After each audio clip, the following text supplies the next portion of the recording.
तो बच्चों, कैसे हो आप सभी। आशा करती हूँ आप सभी स्वस्थ होंगे। चलिए आज की कार्यपत्रिका शुरू करते हैं। तो ये है हमारी कार्यपत्रिका संख्या 23 जो SCERT द्वारा दी गई है और कक्षा 3 के लिए है। यहाँ साथ में आप अपना सेक्शन लिखिए, A, B या C, जो भी आपका सेक्शन है। आज दिनांक है 14 फरवरी 2022। पठन अभियान का हमारा 5वां सप्ताह है जिसका थीम है चित्रात्मक कथा। यहाँ आपको अपना नाम और यहाँ पर अपने शिक्षक या शिक्षिका का नाम लिखना है। नमस्ते प्यारे बच्चों, आशा करते हैं कि आप सभी स्वस्थ और खुश होंगे।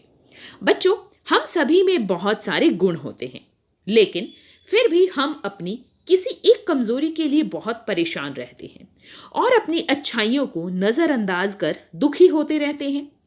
नीचे दी गई सचित्र कहानी को पढ़कर जानिए कि मोर और कौवा क्यों परेशान है। तो हम सभी में बहुत सारे गुण होते हैं, आप में भी होंगे, मुझ में भी है, लेकिन हमारी कोई एक कमजोरी होती है जिसको लेकर हम बहुत परेशान रहते की हैं और क्या करते हैं, हमें अपनी सारे गुण, हमारी सारी अच्छाइयां हम नजरअंदाज कर देते हैं और दुखी रहते हैं उस एक किसको लेकर, कमजोरी को लेकर। तो हमें ऐसा नहीं करना चाहिए। देखिए, कहानी के माध्यम से हमें ये संदेश या मोरल मिलता है। देखिए, एक दिन एक कौवे ने मोर से कहा, तुम धरती के सबसे भाग्यशाली और सुंदर पक्षी हो। तुम्हें भगवान ने कितना सुंदर और रंग बिरंगा बनाया है। तो मोर कितना सुंदर होता है ना, रंग बिरंगा, और कितने सुंदर पंख होते हैं। तो एक दिन कौवे ने मोर से यही कहा। कौवे की बात सुनकर मोर बोला, मुझे लगता है तुम सबसे भाग्यशाली पक्षी हो, क्योंकि मेरी सुंदरता के कारण ही मुझे कैद में रखा जाता है और तुम हमेशा आजाद रहते हो। अब कौवे ने मोर को कहा कि तुम बहुत सुंदर हो, खूबसूरत हो, भाग्यशाली हो। फिर मोर ने कौवे से कहा कि मुझे ऐसा लगता है कि तुम भाग्यशाली हो, क्योंकि मैं इतना सुंदर हूं, इसीलिए मुझे हमेशा कैद में रखा जाता है और मैं आजाद नहीं रह सकता। तुम हमेशा आजाद रहते हो। मोर की बात सुनकर कौवे ने सोचा कि वह सचमुच में बहुत भाग्यशाली है और ईश्वर ने उसे जैसा भी बनाया है उसे उसी में खुश रहना चाहिए। अब मोर ने जब कौवे को ऐसा बोला तो कौवे ने सोचा कि सचमुच वह तो बहुत भाग्यशाली है कि उसे पिंजरे में नहीं रहना पड़ता, किसी कैद में नहीं रहना पड़ता, वह हमेशा आजाद रहता है। तो इसलिए भगवान ने उसे जैसा भी काला बनाया है या जिस भी रंग का बनाया है उसी में उसे खुश रहना चाहिए। तो इसी तरह हमें भी हमारे अंदर जो गुण हैं हमें उन्हीं से खुश रहना चाहिए और अच्छी आदतों को क्या करना चाहिए, अपनाना चाहिए। तो हमारी जो भी बुरी आदत है उसको त्यागने का प्रयास करना चाहिए, लेकिन ऐसा नहीं है कि हम उससे दुखी ही रहें, उदास ही, परेशान ही रहते रहें हमेशा। प्रश्न 1, आपने किन पक्षियों या जानवरों को पिंजरे में कैद देखा है? कुछ के नाम लिखिए। तो अब हमने अपने आसपास बहुत से पक्षियों या जानवरों को पिंजरे में कैद देखा होगा, जैसे तोता, चिड़िया, खरगोश, कोयल, कबूतर और चिड़ियाघर में तो आपने लगभग सभी जानवरों, पक्षियों को देखा होगा पिंजरे में। तो आपको यहाँ पर कुछ के नाम लिखने हैं। तो आप कोई भी नाम लिख सकते हैं, जैसे चिड़िया,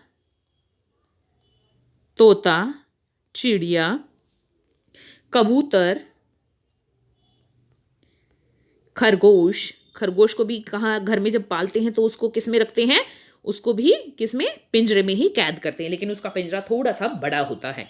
और आप यहाँ पर कोयल लिख सकते हैं, कोयल को भी पालते हैं, और चिड़िया भी अलग अलग तरह की होती है, तो हम यहाँ पर कोयल भी लिख लेते हैं। ठीक है। तो और पक्षी भी होते हैं, लेकिन पक्षियों का क्या होता, मछली भी होती है, मछलियों का क्या होता है, लेकिन पोट होता है। ठीक है, मछलियों का आपने इस तरह से पोट देखा होगा, उसमें पानी डाल के मछलियों को रखते हैं, या फिर इस तरह से पोट देखा होगा, उसमें पानी डालकर मछलियों को रखते हैं। तो बहुत से पशु या पक्षी ऐसे हैं जिनको पिंजरे में कैद रखते हैं बहुत सारे, ठीक है, लेकिन वो गलत है। तो यहाँ पर आपको किन्हीं 5 पशु या पक्षियों के नाम लिखने हैं जिनको आपने पिंजरे में कैद देखा है। प्रश्न 2, बच्चों, अगर आपको 2 दिन के लिए कैद में रख दिया जाए तो आपको कैसा लगेगा, कैसा महसूस होगा? कैद में रहकर आप कौन से कार्य नहीं कर पाएंगे? तो अभी जब कोविड की लहर 1 पहली लहर, और कोविड की वेव 2 आई, दूसरी लहर आई, तो हम सभी ने अपने आप को कुछ ऐसा ही महसूस किया था जैसे हम पिंजरे में कैद हो, अपने घर से बाहर नहीं निकल पा रहे थे। तो कैसा लग रहा था हमें? बहुत घुटन हो रही थी, बहुत बंदे बंदे से महसूस हो रहे थे और खेल भी नहीं पा रहे थे। स्कूल तो अब अभी थोड़े से खुले हैं तो स्कूल भी बंद थे, तो इस तरह से हमें बिल्कुल भी अच्छा नहीं लग रहा था, खाने पीने का भी ठीक से मन नहीं कर रहा था। तो ऐसा ही जो हमारे पशु पक्षी जिनको हम पिंजरे में रखते हैं उनको भी ऐसा ही महसूस होता है।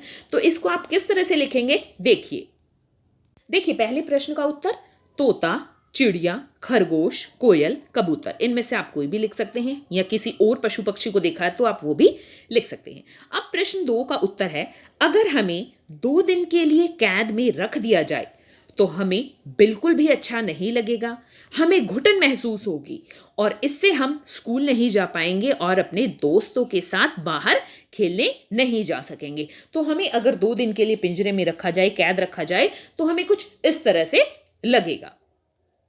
अभिभावकों के लिए सुझाव है, बच्चों को बातचीत के द्वारा बताइए कि हमें किसी से भी अपनी तुलना नहीं करनी चाहिए। प्रत्येक व्यक्ति में कोई ना कोई गुण, विशेष गुण अवश्य होता है। आज का कोविड का मैसेज है, हमें अपने हाथों को साबुन व पानी से नियमित रूप से धोना चाहिए, तभी हम कोविड से सुरक्षित रह सकते हैं। आज की ये वर्कशीट यहीं पर खत्म होती है। मुझे कमेंट सेक्शन में बताइए कि आपने कौन से पशु या पक्षी को पिंजरे में कैद देखा है। अगर आपको वीडियो पसंद आई है तो लाइक कर दीजिए, अपने फ्रेंड्स के साथ शेयर कीजिए और चैनल को सब्सक्राइब कर लीजिए ताकि आगे आने वाली वीडियोज आपके मिस ना हो। चलिए फिर मिलते हैं एक नई वर्कशीट के साथ, तब तक के लिए अपना ध्यान रखना। धन्यवाद।